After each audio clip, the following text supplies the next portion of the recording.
A lot of the volunteers that are coming from Antigua are coming through As Green As It Gets, and we're working with the farmers because they have a pretty good idea of whose houses still have mud in them, whose houses they can't get to with the machine, and where they need a lot of back labor.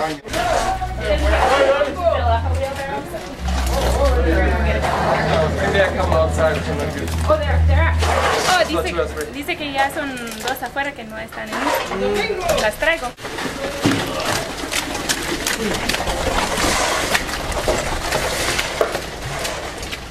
We're gonna go get some more wheelbarrows because we have a lot of people to be moving all of this mud out of here, out of Rudy and Esvin's house.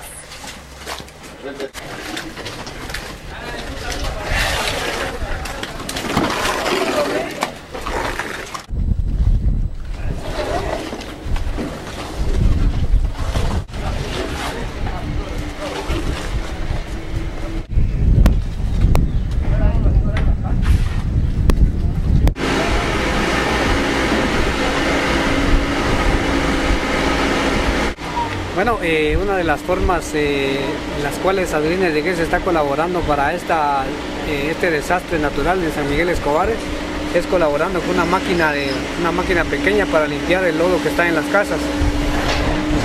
Esto es de gran ayuda para cada uno de los vecinos porque es un poco difícil estarlo sacando con carreta o con botes.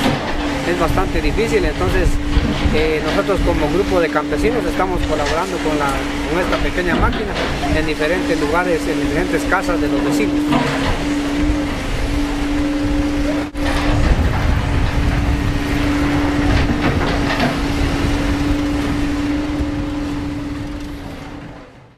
Greetings! I'd like to bring you up to date on what we've been doing since Agatha hit in San Miguel Escobar.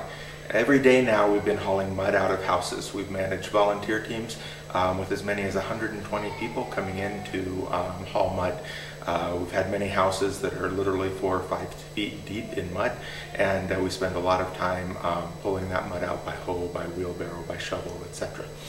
We've contributed an awful lot of tools to the cause. About 200 hand tools and about 60 wheelbarrows are in the community working at any given time. We've realized that shovels and wheelbarrows aren't the way to move a lot of this mud.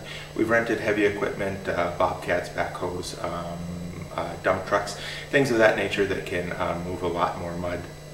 The community as a whole has so far moved over 50,000 cubic meters of mud from their homes. We're entering the ending of the mud hauling phase, and we're now starting the cleaning. We're giving up shovels and replacing them with brooms. We're coming back this afternoon. We'll have our first pressure sprayers, pressure washer, and we're beginning the disinfectant spraying portion of the cleanup effort. We put ourselves in charge of disease control. We fumigated for mosquitoes, tried to keep dengue fever down, brought in tetanus vaccine, typhoid vaccines, and never did have an outbreak of any of those. We've been working on food and clothing. Everybody who has returned to their homes has received at least one bag of food from us. Some folks have begun to receive clothing. We gave away our second bed last night to folks who are returning to their homes. Now as the cleaning, moving from shovels to brooms continues, we're looking towards the future to rebuild, working with various other nonprofits, the municipality, various government agencies, to start rebuilding. Our portion of that is likely going to be one of the bridges, as well as some of the projects related to housing and basic infrastructure. And we're doing some of the things that nobody else wants to do. We brought in sinks so that people without water can do their laundry. We brought in the less exciting things, the underwear and the socks that people who had been hit badly only had the clothes that they were wearing.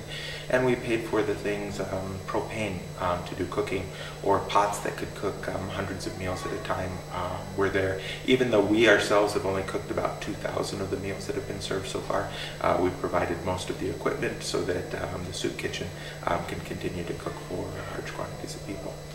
Thank you very much for the support that you've been giving us, and we look forward to keeping in touch with you.